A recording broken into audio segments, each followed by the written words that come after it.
لاہور میں پڑھ رہا تھا کہیں، اور جوش ویلا میں ایک جملہ میں نے کہہ دیا، وہ اس پہ ریئیکشن کیا ہے میں وہ آپ کو سناتا ہوں کہ کیا ریئیکشن آیا.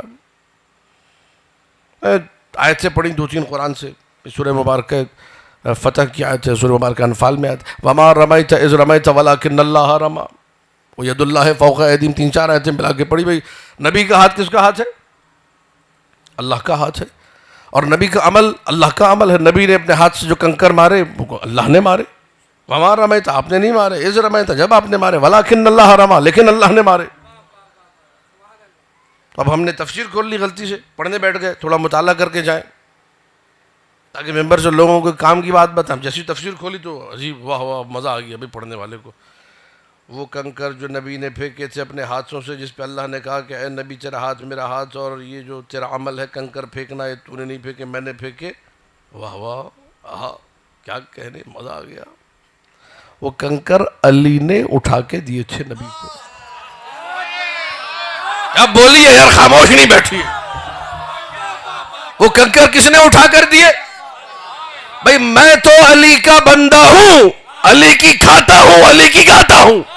تو میں نے جوش ولا میں جملہ کہا، میں نے کہا جو اللہ کے ہاتھ کو دے اسے علی کہتے ہیں.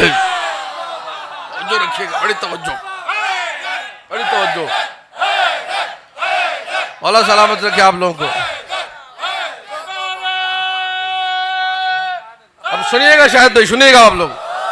اب جیسے یہ جملہ کہا نا، جو اللہ کے ہاتھ کو دے اسے علی کہتے ہیں، وہ سامنے ایک صاحب بیٹھے تھے، انہوں نے کہا توجہ میری طرف رکھیے کہ ریئیکشن دیکھیے گا ذرا، کبھی کبھار ممکری بھی کام آتی ہے. سامنے بیٹھے تھے، میں نے کہا جو اللہ کے ہاتھ کو دے اسے، انہوں نے اپنے دونوں ہاتھ اٹھا کر مجھے دیکھا اور یوں سامنے بیٹھے اللہ اکبر اللہ اکبر. مجلس کے بعد پکڑ لیا کہ قبلہ کچھ تو خیال کیجیے. مطلب اللہ دیکھیے، اللہ اللہ ہے، اللہ بلند ہے. ایسی بات کرنا جو ہے نا ممبر سے مناسب نہیں. لوگوں کے عقیدے ویسے ہی خراب ہو رہے، لوگ ویسے ہی جو ہے نا دوسری ڈگر پہ جا رہے ہیں، نمازیں نہیں پڑھ رہے، روزے نہیں رکھ رہے. آپ جیسا عالم، آپ جیسا جو ہے نا نجف سے پڑھا ہوا انسان ایسی باتیں کرے گا تو ہم لوگ پھر کدھر جائیں گے؟ توجہات ہیں کہ نہیں؟ کچھ بات پہنچ رہی کہ نہیں پہنچ رہی؟ اب یہ اپنے زعم کے مطابق اس کو ہم انالائز کرتے ہیں. یہ بندہ یہ مخلص ہوگا، میں اس کی نیت پہ شک نہیں کر رہا، لیکن اس کو جو دین فہمی ملی مختلف مولویوں کے پاس بیٹھ کر، اس کے مطابق تو صحیح بات کر رہی ہے، لیکن اسے کیا معلوم کہ حقیقت دین کیا ہے. میں نے کہا میں آپ کو کل کی مجلس میں جواب دوں گا. میں نے کہا آپ کو معلوم ہے میرا موضوع ہی توحید ہے، میں تو پڑھی توحید رہا ہوں، اور آپ مجھے کیسے سمجھ سکتے کہ میں غلو کی طرف جا رہا ہوں؟ میں نے کہا کل مثال سے بات کو سمجھاؤں گا. منطق میں بیان کیا کہ تقریب ذہن کے لیے بہترین چیز مثال ہے. بہت ساری گتھیاں جو کہ بڑے بڑی 1-1 گھنٹے کی گفتگو سے نہیں سلجھتی، بعض اوقات ایک چھوٹی سی مثال سے سمجھ میں آ جاتی. توجہات میری طرف ہے، پریشان تو نہیں ہو گے آپ لوگ؟ بس میں نے 15 سے 20 منٹ میں بات مکمل کرنی. ایک بلند ترین صلوات پڑھ دیجیے. اللہم صلی علی محمد و آل محمد. توجہ میری طرف ہے، میں جلدی جلدی آگے بڑھ رہا ہوں. وہی جملہ اب میں کہیں اور دکھاؤں گا، جملہ وہی ہوگا. کیا جملہ تھا؟ جو اللہ کے ہاتھ کو دے اسے مولا کی محبت میں جملہ کہا گیا ہے. ولائے حیدر قرار سے متصل ہو کے جملہ کہا گیا. کہنے لگے نہیں کہنا چاہیے، احتیاط کرنی چاہیے، فلاں اور ڈھمکا. میں نے کہا ٹھیک ہے میں کل عرض کرتا ہوں. میں نے کہا بات یہ ہے، مثال سماعت فرمائیے. بات یہ ہے کہ محلے کے ایک صاحب جن کو محلے والوں کا بڑا درد تھا، پہنچ گئے عالم دین کے پاس، پیش امام کے پاس. قبلہ محلے میں مستحقین ہیں، تھوڑا سا اگر ہو سکے تو قرآن حدیث سے بیان کر دیا تاکہ لوگ جو ہے اپنی جیبوں سے پیسہ نکال کے دیں اور ہمارے محلے کے مستحقین کی مدد ہو جائے. انہوں نے کہا ٹھیک ہے، میں ذرا نماز کے بعد تھوڑی اسٹڈی کر کے میں کچھ بیان کروں گا انشاءاللہ، جب بے فکر رہی. گئے گھر میں، دیکھا ہوگا قرآن کھول کے دیکھا ہوگا، کچھ حدیث حسن زن رکھتے ہوئے یہ کہہ رہا ہوں، کچھ پڑھا ہوگا. بہرحال آ گئے اور انہوں نے جو ہے بیان کرنا شروع کیا. بسم اللہ الرحمن الرحیم. خطبہ پڑھا مختصر سا، اس کے بعد کہا قال اللہ سبحانہ وتعالی فی کتابہ المبین بسم اللہ الرحمن الرحیم ان تنصروا اللہ ینصرکم. موضوع کیا ہے؟ محلے کے مستحقین کی مدد. آیت کیا پڑھی؟ سورہ محمد کی 7ویں آیت. ان تنصروا اللہ، اگر تم اللہ کی مدد کرو گے تو اللہ بھی. بھائی واہ واہ، سبحان اللہ. موضوع کیا ہے، آیت کیا ہے؟ توجہ سماعت فرمائیے گا. اگر تم اللہ کی مدد کرو گے اللہ بھی.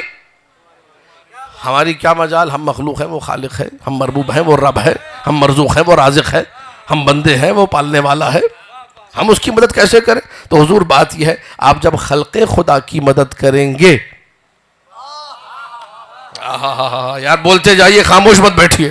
آپ جب خلق خدا کی مدد کریں گے تو آپ کو اللہ کی مدد کا ثواب ملے گا. اسی کو آیت نے کہا ان تنصروا اللہ، تم اللہ کی مدد کرو اللہ بھی تمہاری مدد کرے گا. مطلب نیکیوں کی راہوں کو تمہارے لیے کھول دے گا، اسباب خیر تمہارے لیے واہ کرے گا، تمہارے لیے تمام عبادتوں کے رستوں کو کھول دے گا. یہ اس کی مدد ہوگی، تم ایسے مدد کرو. پھر حدیث سنائی، من سعی فی حاجت اخیہ المؤمن سعی اللہ فی حاجت. شیعہ سنی دونوں کتابوں میں ہے، جو اپنے مومن بھائی کی حاجت روائی کے لیے نکلے تو اللہ بھی اس کی حاجت روائی کے لیے نکلتا ہے. اب سن لیجیے حدیث، 5ویں صدی ہجری کی کتاب ہے، تفسیر روح الجنان و روض الجنان، ابو الفتوح رازی کی. قبر ان کی شاہ عبد العظیم حسنی کی مزار میں نے فاتحہ پڑھی ان کی قبر پہ جا کے. وہاں میں نے حدیث دیکھی. ایران میں نے بہت سارے مقامات پہ جہاں پہ صدقے کے باکس ہوتے ہیں، جہاں پہ بیمارستان، جہاں پہ ہاسپٹل ہوتے ہیں، وہاں دیکھی حدیث بڑی بڑی لکھی ہوئی تھی. یہاں بھی شاید کہیں ہوگی لیکن اکثر سنائی جاتی ہے. نبی نے فرمایا ان الصدقۃ تقع فی ید اللہ قبل ان تقع فی ید السائل. صدقہ جو تم نکالتے ہو، بھائی محلے والوں کی مدد کرنی نا، مولانا صاحب سنا رہے ہیں، محلے والوں کی مدد کرنی، آپ صدقہ نکالیے، خیرات کیجئے، ڈونیشن دیجئے. یہ جو آپ صدقہ نکالیں گے، آپ جعفر بھائی، آپ تقی بھائی، آپ شاہد بھائی، آپ کرم بھیا، جو صدقہ نکالیں گے تقع فی ید اللہ، یہ اللہ کے ہاتھ میں جائے گا. فقیر کے ہاتھ میں جانے سے پہلے، بھائی واہ واہ سبحان اللہ، تمہارا نکالا ہوا صدقہ ید اللہ میں چلا گیا. واہ واہ سبحان اللہ. نہ طبیعت خراب ہوئی، نہ عقیدے پہ حرف آیا، نہ اللہ نیچے آیا، نہ بندہ اوپر گیا. لیکن یہی جملہ اگر علی کے بارے میں کہا، علی اسے کہتے ہیں جو اللہ کے ہاتھ کو دے. اللہ اکبر.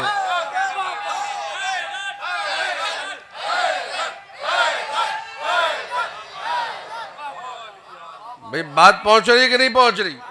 یہ میں نے کافی اسٹڈی کی اس معاشرے میں، بڑا مزاج بن چکا ہے. بات تو وہی ہے، آپ صدقہ نکال. اچھا آپ کی شان میں تو میں یہ کہہ نہیں سکتا کہ مولانا کرم صاحب کی ہستی وہ ہے جو اللہ کے ہاتھ میں صدقہ رکھے. لوگ مجھے مارنے لگیں گے، ان کے ساتھ جو بس بھر کے آئی ہے وہی مارے گی مجھے. ایسا ہے کہ نہیں ہے؟ قتل کر دے گی وہ کہہ رہے ہیں، ٹھیک ہے کہ نہیں؟ لیکن علی تو ہے نا عظمتوں والا، علی سے تو محبت ہے نا، علی سے تو. اچھا بات کیا خلاف حقیقت ہے؟ بات جھوٹ ہے کیا؟ وہی بات، اپنے صدقے کی بات آئی، اپنی کمیٹی کی بات آئی، اپنے محلے کی بات آئی، اپنے مسئلوں کے حل ہونے کی بات آئی تو واہ واہ سبحان اللہ. لیکن اگر علی پہ رکھ کے وہ بات کی کہ علی کو اللہ نے یہ عظمت عطا کی ہے کہ اللہ کے ہاتھ میں علی کا زمین سے اٹھایا ہوا کنکر جاتا ہے، علی وہ ہے جو اللہ کو دے، اللہ کے ہاتھ کو دے، تو ایسی باتیں نہ کیا کریں، ان سے عقیدے خراب ہو جاتے ہیں. یہاں عقیدے خراب ہو رہے ہیں، وہاں جب خود صدقہ نکال کے اللہ کے ہاتھ میں رکھ رہے تھے تو عقیدہ بالکل سالڈ تھا، بالکل صحیح تھا. اس کا مطلب مسئلہ عقیدے کے خرابی کا ہے، جو آپ کہہ رہے آپ ہی میں ہے. اور میں بتایا ہوں مسئلہ کیا ہے، میں جڑ بتایا ہوں. جڑ یہ ہے، جب انسان مسلسل عجیب و غریب مجلسیں سنے جن میں علی اور اولاد علی کا ذکر نہ ہو، جن میں فضول کی سیاستیں ہوں، جن میں ادھر ادھر کی وہ باتیں ہوں جن کا دین سے کوئی تعلق نہیں ہے، جن میں بتانے والا بھی نابلد ہے اور سیکھنے والا بھی نادان ہے، جس میں طرفین کو کچھ نہیں پتا ہے کہ دین کی حقیقت ہے کیا، تو پھر ہوتا یوں ہے کہ جیسے اگر کوئی جمادار عطاروں کے محلے میں چلا جائے. جملے ضائع کر دیا آپ لوگوں نے میرے. بھائی جو سارا سال کچرا چنتا اس کو آپ چھوڑ دیجئے، عطاروں کے محلے میں جاتے ہی بے ہوش. یار یہ بے ہوش ہو گیا. اس نے کہا چمیلی سگاؤ، چمیلی سگائی، ہوش میں نہیں آیا. کہا وہ گل مریم سگاؤ، وہ سگایا، ہوش میں نہیں آیا. کہ کوئی اور عطر سگا دو، سگایا گلاب کی خوشبو، اس ہوش میں. کوئی عقل مند گزرا، بولا بھائی یہ کچرا چنتا ہے، اس کا عطاروں سے کیا تعلق؟ تھوڑی سی گندگی لا کے ڈالو، گندگی لا کے ڈالی، ہوش میں آ گیا۔ یہ جو سارا سال علی کا ذکر نہیں سنتے نا، اور ایک دم عرفان بہلول کی، اسد علی شاکری کی مجلس میں آگے بیٹھ جاتے ہیں، تو بے ہوشی کا وہ دورہ پڑتا ہے، اٹھا نہیں جاتا۔ پھر یہ کیا کہہ دیا، ایسے تو نہیں کہنا چاہیے۔